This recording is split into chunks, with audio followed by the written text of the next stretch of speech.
Good morning students, welcome to physics class. यह video 12th Hindi medium वाले बच्चों के लिए है। जैसा कि आपको पता है कि दोबारा से आपकी ऑनलाइन क्लासेस चालू हो गई हैं और जो चैप्टर छोड़ा हुआ था आपको न्यूक्लियर फिजिक्स का, नाभिकीय भौतिकी का, वही स्टार्ट किया जा रहा है और थोड़ा सही रह गया ये, इसको पढ़ लेते हैं, उसके बाद नेक्स्ट हम चैप्टर पे आ जाएंगे। तो नाभिकीय भौतिकी में सबसे पहले मैं आपको बता चुका था कि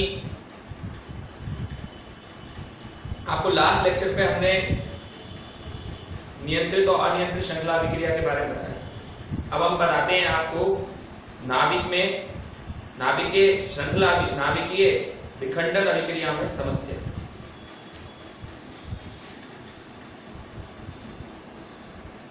नाभिकीय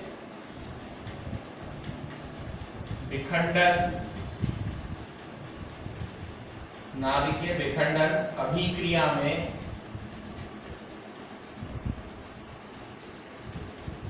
समस्या।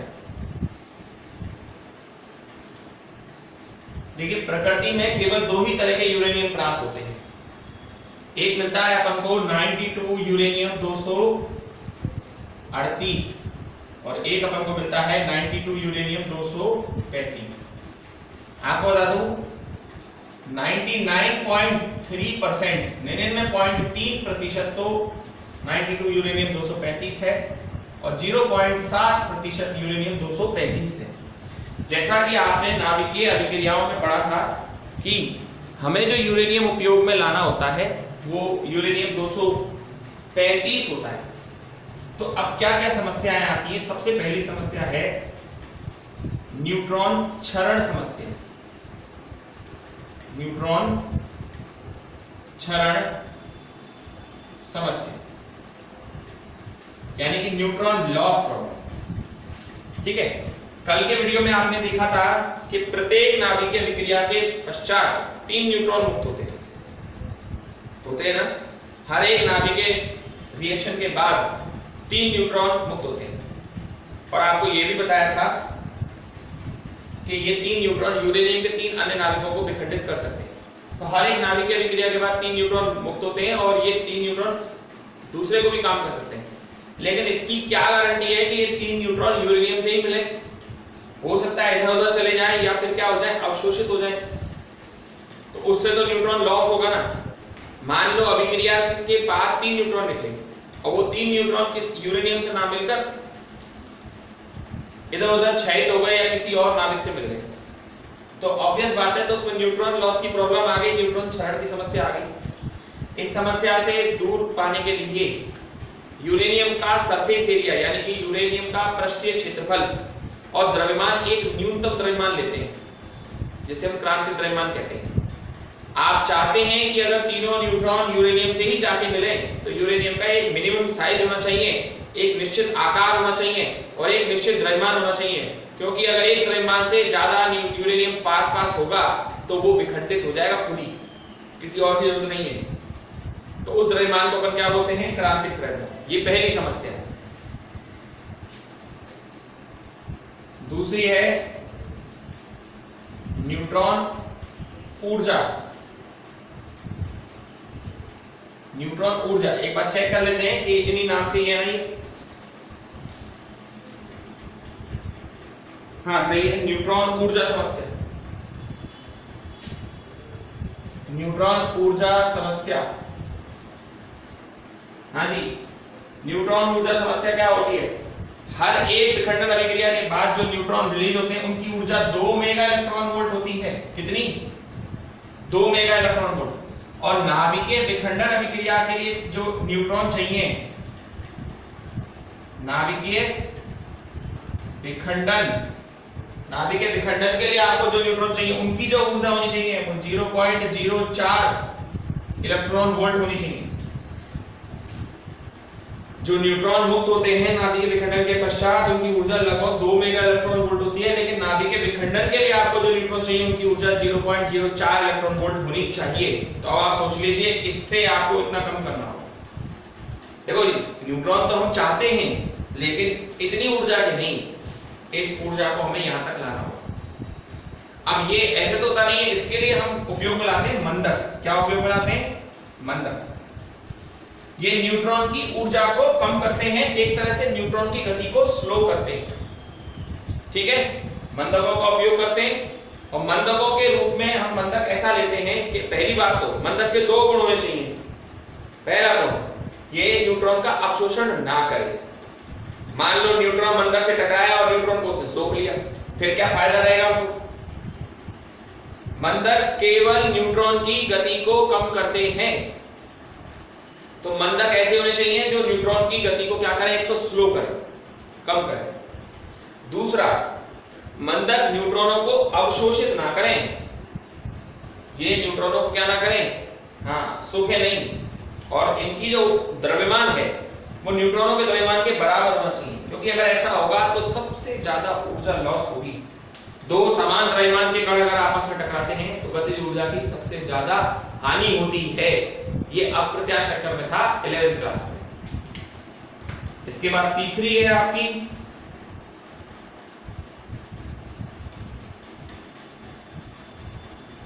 न्यूट्रॉन प्रग्रहण समस्या। देखिए, जब आप 2 से 0.4 इलेक्ट्रॉन वोल्ट तक लाते हैं तो निश्चित है आप 1 इलेक्ट्रॉन वोल्ट से 100 इलेक्ट्रॉन वोल्ट के बीच में भी आएंगे। भाई 2 मेगा इलेक्ट्रॉन वोल्ट से 0.4 इलेक्ट्रॉन वोल्ट तक करेंगे, क्योंकि मेगा तो होता है 10 की घात 6 और इलेक्ट्रॉन वोल्ट तक आएंगे। ऑब्वियस बात है, इसमें तो आना ही आना है आपको। तो याद रखिए, अगर 1 इलेक्ट्रॉन वोल्ट से 100 इलेक्ट्रॉन वोल्ट 92 यूरेनियम 238 को मिल जाए तो 238 इसको अवशोषित कर लेगा, विखंडन अभिक्रिया वगैरह कुछ नहीं होगी, ये तो इसको खा भी जाएगा। तो मेरा सिर्फ ये कहने का मतलब है कि वैसे तो देखो, मैं आपकी बात बिल्कुल सही है कि सर हम तो 92 यूरेनियम 235 दे रहे हैं, लेकिन ये कितना है? 0.7%। अगर हम यूरेनियम का एक टुकड़ा लाते हैं, 1 किलो यूरेनियम लाते हैं, कितना लाते हैं? 1 किलो यूरेनियम। तो 1 किलो यूरेनियम में 0.70 ग्राम है, बस 70 ग्राम। 930 ग्राम तो आपका वो है कौन सा? यूरेनियम 238। तो वही तो हम कह रहे हैं कि 1 इलेक्ट्रॉन वोल्ट से 100 इलेक्ट्रॉन वोल्ट के लिए बहुत अच्छा अवशोषण। 1 इलेक्ट्रॉन वोल्ट से 100 इलेक्ट्रॉन वोल्ट के अगर न्यूट्रॉन होंगे तो उसको तो 92 यूरेनियम 238 क्या कर लेगा? अवशोषित कर लेगा, तो प्रग्रहण कर लेगा। तो हम ये चाहते हैं कि यूरेनियम से मिले, न्यूट्रॉन यूरेनियम से मिले, लेकिन तब मिले जब उसकी ऊर्जा कितनी हो? 0.04। और इसके लिए हमें यूरेनियम को दूर दूर रखना होता है, पास पास नहीं रखना होता है, दूर दूर रखना होता है, ताकि कम से कम ऊर्जा वाले न्यूट्रॉन जो है वहां तक पहुंचे। ठीक है, तब ये समस्या आपकी निजात हो पाएगी। इसके लिए यूरेनियम को रॉड के रूप में यूज करते हैं, रॉड यानी कि छड़ के रूप में उपयोग में लाया जाता है। तो ये 3 समस्याएं हैं, थ्योरेटिकल टॉपिक है, पढ़ने से ही, लर्न करने से ही आपको ये याद होगा। ठीक है, आगे चलते हैं। आगे का टॉपिक हमारा बड़ा इंटरेस्टिंग है और वो है नाभिकीय भट्टी। ये बहुत अच्छा टॉपिक है ना, बहुत बढ़िया टॉपिक है। नाभिकीय भट्टी, न्यूक्लियर रिएक्टर। नाभिकीय भट्टी, नाभिकीय भट्टी क्या होती है सर? नाभिकीय भट्टी या परमाणु भट्टी भी इसको बोल देते हैं। क्या बोल देते हैं इसको? परमाणु भट्टी। किताब में से परमाणु भट्टी लिख रहा है, चलो परमाणु भट्टी बोलो, क्योंकि नाभिक तो आप जानते हैं परमाणु संलग्न नहीं किया जा सकता। वैसे इसको इंग्लिश में न्यूक्लियर रिएक्टर कहते हैं। क्या कहते हैं इसको अपन? Nuclear reactor. ठीक है, दोनों चीजें हैं, परमाणु भट्टी भी इसको बोल सकते हैं और इसको नाभिकीय भट्टी भी बोल सकते हैं, दोनों ही लिख देते हैं मतलब। हाँ, एटॉमिक रिएक्टर भी बोलते हैं इसको। चलो, परमाणु भट्टी या नाभिकीय भट्टी क्या होती है सर? ऐसा होता है, नाभिकीय ऊर्जा को विद्युत ऊर्जा में बदलने की एक इकाई है। सबसे पहला काम, नाभिकीय भट्टी की सहायता से नाभिकीय ऊर्जा को विद्युत ऊर्जा में परिवर्तित किया जाता है। इसके 5 भाग हैं। सबसे पहला है ईंधन। ईंधन, ईंधन के रूप में, फ्यूल के रूप में 92 यूरेनियम 235 का उपयोग किया जाता है। ईंधन के रूप में किसका उपयोग किया जाता है? 92 यूरेनियम 235, या फिर अगर ये नहीं मिले तो आपको 94 Pu 239 का उपयोग करना है, प्लूटोनियम बोलते हैं इसको, और यूरेनियम को रॉड के रूप में यूज किया जाता है। दूसरा है इसमें मंदक, यही बहुत इंपॉर्टेंट है जो मैं पढ़ा रहा हूं आपको, ये भाग जो बता रहा हूं। मंदक नाभिकीय विखंडन अभिक्रिया के फलस्वरूप जो न्यूट्रॉन मुक्त होते हैं उनकी ऊर्जा बहुत अधिक होती है। विखंडन से पहले इनकी ऊर्जा को कम करना आवश्यक होता है, और विखंडन से पहले इनकी ऊर्जा को कम करने के लिए हम लोग क्या उपयोग में लाते हैं? मंदक उपयोग में लाते हैं। क्या उपयोग में लाते हैं हम लोग? मंदक। मंदक के रूप में हम लोग ग्रेफाइट या बोरॉन स्टील, या तो ग्रेफाइट या फिर किसका उपयोग करते हैं हम लोग? बोरॉन स्टील का। आई थिंक समझ में आ गया होगा आप लोगों को। तीसरा है इसमें नियंत्रक क्षण। नियंत्रक क्षण, हाँ भाई, नाभिकीय विखंडन अभिक्रिया को नियंत्रित करने के लिए नियंत्रक क्षण का उपयोग किया जाता है। ये कैडमियम की बनी हुई होती है। जैसे ही नियंत्रक क्षण को नाभिकीय भट्टी में प्रवेश करा दिया जाता है, ये भट्टी में उपस्थित समस्त न्यूट्रॉनों को अवशोषित कर लेती है और अभिक्रिया बंद हो जाती है। नियंत्रक का मतलब क्या होता है? कंट्रोल। आपको मैंने बताया था दो तरह के रिएक्शन, कंट्रोल और अनकंट्रोल, नियंत्रित और अनियंत्रित। अब हम चाहते हैं कि हमारी अभिक्रिया नियंत्रित रहे, तो भाई हमको यूरेनियम को तो न्यूट्रॉनों को तो अवशोषित करना होगा ना, तो इसको अवशोषित करने के लिए इसमें नियंत्रक क्षणों का उपयोग किया जाता है। नियंत्रक क्षणों के रूप में हम या तो कैडमियम उपयोग में लाते हैं, या फिर हम उपयोग में लाते हैं, नहीं ये मैंने गलत बता दिया, बोरॉन स्टील नहीं आएगा, इसमें D2O आता है मंदक के रूप में, D2O। हाँ, यहां आती है नियंत्रक क्षणों के रूप में या तो कैडमियम की या फिर बोरॉन स्टील। ये एक मिश्र धातु है। चौथा है शीतलक। भट्टी में इतनी ऊर्जा होती है कि उस ऊर्जा को बाहर भी तो निकालना है। भट्टी में उत्पन्न अपार ऊर्जा को भट्टी से बाहर निकालने के लिए एक सिरे से नाभिकीय भट्टी में लगातार शीतलक प्रवाहित किया है। एक एंड से शीतलक को प्रवाहित करते रहते हैं ताकि वो भट्टी में उपस्थित जितनी भी ऊर्जा उसको सबको बाहर लेके आ सके। और शीतलक के रूप में हम लोग जो है पानी यानी नॉर्मल वाटर या फिर D2O हैवी वाटर का उपयोग करते हैं शीतलक के रूप में। और पांचवा आता है परिरक्षक। बहुत आसान टॉपिक है ये बेटा, ऐसा कोई कंफ्यूजिंग नहीं है। आप सोचे सर थ्योरी है बेटा, थ्योरी तो याद करनी पड़ती है, सीधी बात है, पोस्ट कर दी जाएगी ग्रुप में। परिरक्षक आवरण क्या होता है? देखिए, भट्टी के आसपास जो लोग कार्य कर रहे हैं उनकी सुरक्षा का भी तो ध्यान रखना है। भट्टी के आसपास कार्य करने वाले लोगों की सुरक्षा करने के लिए भट्टी के चारों तरफ लगभग 2 मीटर मोटी कंक्रीट की दीवार बना दी जाती है। कंक्रीट जिसका आपका एक सर्कुलर रोड बना हुआ है, बिल्कुल सीमेंट, गिट्टी, बजरी, पानी, बालू सब मिला के ऐसा मजबूत मिश्रण बनाया जाता है पूरा। और छोटा मोटा नहीं, 2 मीटर। ये बोर्ड आपका 1 मीटर होगा। अब सोचिए बोर्ड का डबल इतनी मोटी दीवार बनाई जा रही है ताकि अगर कभी कोई नुकसान भी हो तो वहां पे काम करने वाले लोग बच जाए। ये 5 भाग हैं। अब इन पांचों भागों को मिलाते हुए मैं आपको एक डायग्राम बता रहा हूं, उसमें सब चीज समझ में आ जाएगी। देखो, हाँ भाई, इसमें क्या होता है, नाभिकीय भट्टी में ग्रेफाइट की ईंटों का एक ब्लॉक होता है। ग्रेफाइट ईंट, ग्रेफाइट पेंसिल के आगे जो लगा हुआ होता है ना, उसको ग्रेफाइट कहते हैं, कार्बन का अपर ग्रुप है। तो इसमें ग्रेफाइट की ईंटों का एक ब्लॉक होता है, ग्रेफाइट की ईंट का एक चैम्बर होता है जिसमें यूरेनियम की रॉड लगी हुई होती है। इस तरह से इसमें यूरेनियम की रॉड जगह जगह धसी हुई होती है। और ये आपका ग्रेफाइट की ईंटों का एक क्या है, ब्लॉक है। ग्रेफाइट मतलब आप समझ गए, मंदक। क्या काम है मंदक का? अभिक्रिया में जो न्यूट्रॉन मुक्त हो रहे हैं उनकी ऊर्जा बहुत ज्यादा है। विखंडन से पहले उनकी ऊर्जा को हमें क्या करना पड़ेगा, कम करना पड़ेगा। उसके लिए हमें किसका उपयोग करना पड़ेगा, मंदक का उपयोग करना पड़ेगा। ठीक है।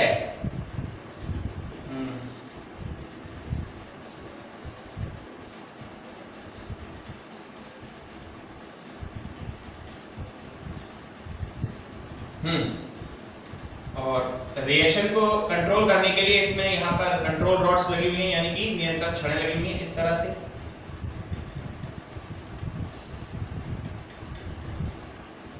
जब लगता है कि रिएक्शन हमारे कंट्रोल से बाहर जा रही है, हम इन रॉड्स को उसके अंदर प्रवेश करा देते हैं।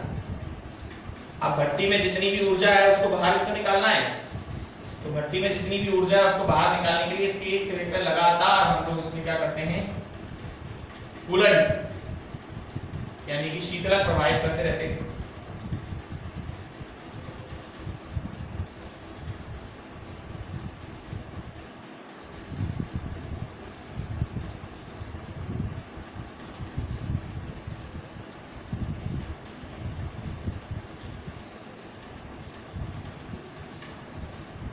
यहां से हम बेटा इसमें शीतलक देते हैं। शीतलक ऐसे आता है, ऐसे जाता है, ऐसे जाता है और जितनी ऊर्जा उसे लेता हुआ बाहर आता है। और ये क्या है, ये तो बाकी बात है, हम बाद में बनाएंगे इसको क्या चीज है। और आसपास जो वर्कर्स हैं उनकी तो भी सुरक्षा जरूरी है, तो बना दी इसके चारों तरफ लगभग 2 मीटर मोटी कंक्रीट की दीवार। तो ये नाभिकीय भट्टी का चित्र है बेटा। अच्छा टॉपिक है, बड़ा टॉपिक है। ये क्या चीज है, मंदक।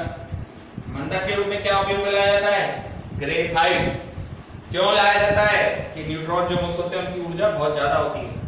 ये क्या है, 92 यूरेनियम 235 फ्यूल ईंधन। ये क्या है सर, आपकी नियंत्रक छड़ें। किसकी बनी हुई होती है ये, कैडमियम सर्वोत्तम है। जैसे ही नियंत्रक छड़ों को रिएक्टर के अंदर प्रवेश कराएंगे, खा जाएंगे सब न्यूट्रॉनों को। ये क्या है आपका, परिरक्षक आवरण। ये परिरक्षक आवरण है, ये रिएक्टर के आसपास जो काम कर रहे हैं उनकी सुरक्षा करता है।